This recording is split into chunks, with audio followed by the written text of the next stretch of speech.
Tento rok sa mi podarilo navštíviť 3 ostrovy Santorini, Milos a Sifnos. Santorini berem ako tranzitný ostrov, kde som strávil prvú a poslednú noc a slúžil len na to, aby som sa vedel prepraviť trajektom na Milos a potom na Sifnos, takže nebudem ho ani veľmi hodnotiť. Je to ostrov, ku ktorému mám taký špecifický vzťah, lebo je veľmi turistický, samozrejme bavíme sa o letnej sezóne, aj keď miestni mi už prezradili, že ten najväčší pík má za sebou a cítia pokles návštevnosti, ale stále je tam dosť veľa ľudí. Milos a Sifnos. No, moja odpoveď bude asi jednoznačná. Určite sa mi viac páčil na Milose.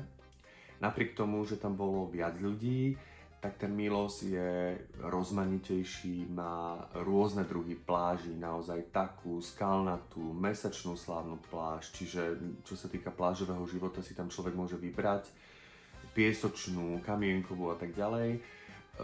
Neskutočné množstvo veľmi dobrých reštaurácií, za mnohé z nich za veľmi rozumné ceny. Kdežto ten Sifnos je drahší, určite, je v niečom komornejší, teda je rozhodne komornejší. Veľmi sa mi páčilo to hlavné mesto, má to taký dobrý vibe, lebo sú tam také hory a je tam taká zátoka, ale mimo toho aj tak tam bolo dosť ľudí na to, aký je to malý ostrov, takže čo ja viem, akože ten Sifnos mi prišiel taký možno komornejší, áno, v niečom pokojnejší, ale rozhodne nudnejší. Vypražaná cukina, samozrejme, že bola. Je to must. Tak teraz porovnanie Paros, Naxos a Sifnos. O Sifnose som už hovoril. Paros a Naxos. Hovorí sa, že Naxos je viac taký rodinnejší, taký zaujímavejší a Paros, tam sa paží, parosuje, tak ten začína byť taký trošku butikový, taký trošku poš. Tým, že je veľmi pekný ten ostrov, že má veľmi pekné to hlavné mesto, ktoré donedávna mnohí prirovnávali práve k Mykonosu, ktorý teda je absolútne populárny a predražený, tak tí ľudia sa začínajú pomaly presúvať na ten Paros, lebo v podstate ponúka úplne to isté, čo Mykonos, len je lacnejší, takže verím tomu, že o pár rokov už ten Paros nebude taký lacný a bude takisto turisticky preplnený. Takže teraz tam treba ešte ísť. Naxos je určite väčší ostrov, je tam viac možností, keď si človek prenajme auto, cestovania. Tie pláže, samozrejme veľmi zovšeobecňujem, sú zväčša naozaj širšie, pohodlnejšie, s lepším prístupom do vody ako na Parose. Takže veľmi záleží. Mne sa páčili oba ostrovy, keby som si mal vybrať, tak si asi hodím kockou, neviem si to predstaviť, lebo v každom som našiel niečo, kedy som si povedal taký ten moment, že wow, som šťastný, že som tu, to sa stalo aj na Naxose, aj na Parose, takže úplne jednoznačne z týchto dvoch ostrovov vybrať, ktorý je lepší, neviem. Takže hovorím, Naxos je možno viac s rodinou, Paros viac s kamošmi alebo v nejakej romantickej dvojici, ale to je veľmi mnou subjektívne rozdelenie z toho, ako som to nacítil. Hovorí sa, že Paros je drahší, ja som mal pocit, že Naxos je drahší z hľadiska aj ubytovania a všetkého, takže čo sa týka dopravy v rámci trajektov v Grécku, tak ja používam Ferry Scanner, priložím vám tu aj print screen, aby ste sa v tom vedeli zorientovať.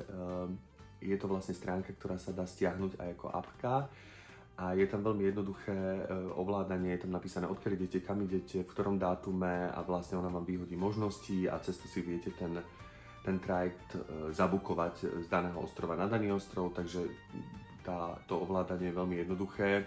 Len potom netreba zabudnúť, to len také malé upozornenie, že 48 hodín pred vyplávaním trajektu je nutné si urobiť check-in, podobne ako v lietadle. Ja topánky do mora nepoužívam. Ja mám pocit, že ma to tak obmedzuje v plávaní a v šnorchlovaní. Nemyslím si, že je to nevyhnutné. Sú tam piesočnaté pláže na tých ostrovoch, sú aj kamienkové, také tie, čo naozaj môže byť ten dotyk s tým chodidlom nie úplne taký ten, že tak našlapujete, ale ja mám niekde v zadnom mozgu, že to je vlastne veľmi zdravé na nohy, to mám tak uloženú, takú informáciu, neviem, či je pravdivá, ale toto si idem a tým pádom, aj keď trošku zle šlapnem na tých kamienkoch, tak to beriem, že je to zdraviu prospešné, takže ja kamienky používam, ale nepoužívam topánky do vody.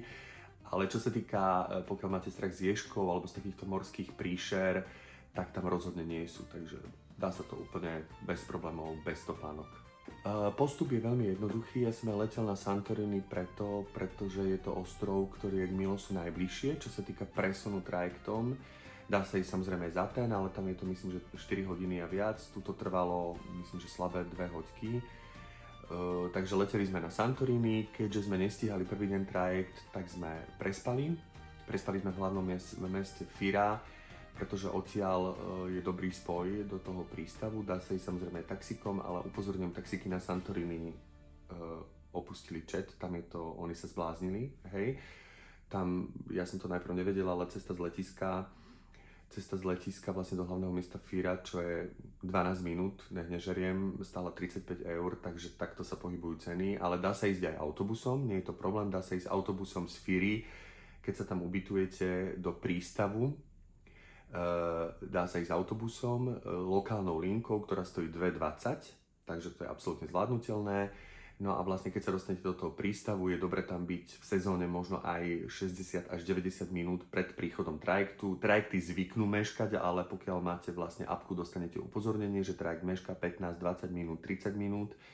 V prístave sú rôzne reštaurácie, kaviarne, takže máte tam kde v tieni pri kavičke počkať.